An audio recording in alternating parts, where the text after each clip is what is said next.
Grandir dans la confiance en soi. Je manque de confiance en moi, mais comment en sortir? Vous êtes si nombreux à poser la question, que nous vous proposons non pas des recettes miracles, mais cette attitude clé. Des conseils simples pour vous aider à devenir votre propre coach. La question revient aussi sur le forum de discussion consacré au sujet. Vous voudriez bien avoir cette assurance qui permet de se lancer tous azimuts, mais plus vous le souhaitez, plus vous souffrez de ne pas y arriver, et plus vous vous repliez sur vous-même. Il s'agit bien d'un cercle vicieux qui vous enferme, vous vous sentez nul, donc vous partez battu, d'avance, donc vous n'obtenez pas de réussite, et vous vous dévalorisez encore plus. Seule solution, inverser le mouvement. Il faut pour cela procéder par petites étapes. Jour après jour, vous pouvez poser des actes ou adopter des attitudes qui vont vous aider, tout doucement, à grandir dans cette confiance en vous. C'est un processus qui se fait lentement mais sûrement, un peu comme la croissance d'une plante ou d'un être vivant. Étape 1. Recherchez vos points forts et vos qualités. C'est le point de départ absolu. Il y a en vous des trésors enfouis, des talents à épanouir, des qualités, physiques ou morales, des compétences.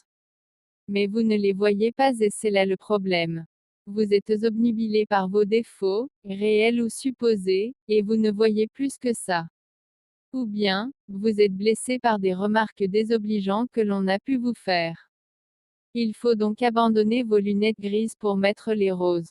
Chaque soir, repensez à la journée écoulée et accordez-vous bons points et félicitations. Repérez les moments où vous avez, assuré, eu une bonne idée, réussi quelque chose. Attention, ne recherchez pas de grandes choses. Je suis arrivé à l'heure. J'ai parfaitement suivi le cours.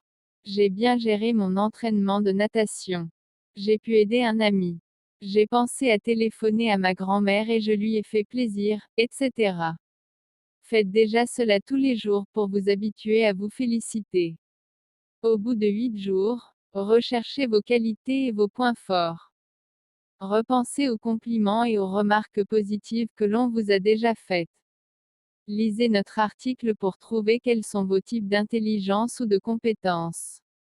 Cela peut être très varié, je lis beaucoup. J'ai de l'intuition pour comprendre les autres. Je suis à l'aise avec mon corps et bon en sport. J'aime bricoler. J'ai de l'imagination. Je sais mettre une bonne ambiance dans une fête, je suis ordonné, et méthodique, etc. Étape 2. Fixez-vous des objectifs réalisables à atteindre. Fixez-vous des buts à atteindre qui vous seront utiles et vous feront plaisir. Organisez une fête, passez votre code de permis, obtenir votre diplôme, tenir un blog, repeindre votre chambre. Attention, commencez par de petits objectifs, faciles à atteindre. Ne cherchez pas d'emblée à battre des records, vous la pétez, pour attirer l'attention des autres. Non, non, ce n'est pas pour les autres que vous agissez mais pour vous-même. Le plus important est d'obtenir des réussites, même petites. Car chaque réussite vous fait monter d'un cran dans la confiance en vous, comme une marche d'escalier qui permet d'en atteindre une autre. Autre conseil, ne vous fixez pas au départ un objectif de conquête amoureuse. L'échec amoureux est en effet une des choses qui nous atteint le plus. Si vous prenez une veste, vous allez dégringoler tout en bas des marches de l'estime de vous-même. Idem après une rupture ou un chagrin. Fixez-vous des objectifs de réussite moins risqués, dans d'autres domaines comme le sport ou les études. Étape 3. Menez vos objectifs jusqu'au but. Une fois l'objectif fixé, soyez bien vigilant à aller jusqu'au bout pour pouvoir l'atteindre. Beaucoup se découragent avant même d'avoir affronté l'obstacle. Ne vous laissez pas non plus perturber par un autre projet. Ne zappez pas d'une idée à l'autre. En effet, cela vous empêcherait d'obtenir votre réussite et de pouvoir la goûter. Cela peut aussi retarder la réalisation d'un projet professionnel, et votre prise d'autonomie. Ainsi, Anna se lance dans un BEP de pâtisserie mais 2 mois avant son diplôme, elle se dit que cela ne lui plaît plus et arrête ses études. Elle commence à faire des petits boulots, mais sans jamais trouver de poste stable. Elle doit rester chez ses parents, ce qui augmente son manque de confiance en elle, même si votre formation, votre série de bac, votre BTS, ne vous plaît pas, mieux vaut souvent aller au bout pour obtenir un premier diplôme, quitte à se réorienter ensuite, plutôt que de rester à la case départ. Étape 4. Arrêtez de vous comparer aux autres. Maintenant que vous avez une plus juste estime de vous-même, cessez de vous comparer sans cesse à vos amis. Libérez-vous aussi des modèles inaccessibles, sur le plan physique ou intellectuel, qui vous mettent à la fois la pression et vous coulent le moral. Vous n'êtes peut-être pas aussi canon que Laetitia Casta, pas aussi irrésistible que Robert Patterson, mais vous avez votre style, votre petit plus, votre humour, vos secrets, votre richesse intérieure, en bref, votre personnalité. Vous n'avez plus besoin de chercher sans cesse à ressembler à quelqu'un d'autre. Étape 5. Sortez de votre coquille, allez vers les autres. Au jeu de la confiance en soi, vous êtes en semaine 5. Vous savez maintenant que vous êtes quelqu'un de valable, et vous vous aimez assez pour aller vers les autres. Plutôt que d'attendre toujours que l'on vous remarque, vous appelle, vous invite, faites les premiers pas. Dans un lieu où tout le monde vous est inconnu, dans la queue du self, entamez la conversation, posez des questions, intéressez-vous aux autres. Lors d'un entretien d'embauche, d'un rendez-vous professionnel, d'un oral d'examen, regardez votre interlocuteur droit dans les yeux, tendez-lui une main ferme, parlez à haute voix. Dans votre groupe d'amis, prenez l'initiative, soyez celui ou celle qui lance des sujets de conversation, qui propose, qui invite, et même, en fonction de vos talents, qui organise. Vous vous sentirez peut-être encore timide au début, mais si vous renouvelez ces efforts, vous verrez que vous aurez de moins en moins besoin de vous forcer.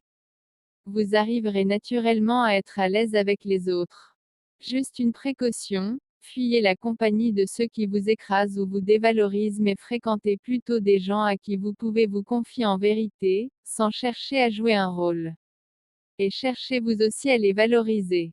Étape 6. Engagez-vous. Pour vous aider à ne plus vous regarder le nombril, il y a encore une carte infaillible à jouer, vous tournez vers les autres, cette fois pour leur rendre service et les aider. C'est une étape supplémentaire par rapport aux relations sociales habituelles de l'étape 5. En vous engageant par exemple dans une association, sport, aide sociale, développement durable, mouvement de jeunes, ou en devenant bénévole, vous apprenez à côtoyer d'autres personnes différentes de vous.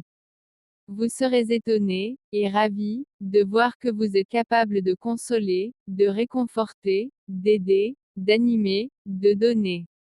En vivant cela, vous découvrez en vous des capacités nouvelles que vous ignoriez totalement. Vous capitalisez aussi de nouvelles compétences. Vous grimpez encore une marche sur l'escalier de la confiance en soi. Étape 7. Analysez vos échecs. Une fois sorti de la méchante spirale de la dépréciation, fortifié, par des réussites et de nouvelles relations, vous pouvez maintenant regarder en arrière et analyser vos échecs. Il ne faut pas le faire trop tôt, pour ne pas retomber et perdre son dynamisme. Mais le réalisme permet aussi d'avancer. Pourquoi ai-je raté mon bac? Qu'est-ce qui a pu provoquer cette rupture amoureuse? Pourquoi ai-je abandonné cette orientation? Le but est de repérer vos erreurs pour éviter de les reproduire. Ainsi, vous apprenez à tirer du bon de ce qui a été difficile. J'ai toujours eu tendance à fuir les difficultés. Je n'ai pas assez travaillé. Je n'ai pas assez dialogué. C'est en faisant cela qu'on peut dire que l'échec rend plus fort. Joker, faites-vous aider. Vous pouvez gravir seul les étapes de ce chemin vers une plus grande confiance en vous-même. Cependant, il est toujours très utile en la matière de pouvoir se confier, s'ouvrir à d'autres personnes. Des amis de confiance, des adultes de votre famille qui sauront vous écouter et vous aimer, un enseignant, un moniteur de sport, un psychologue orientateur peuvent jouer ce rôle. Il peut être très utile par exemple de chercher avec une personne extérieure à mieux cerner ses qualités ou ses traits de caractère.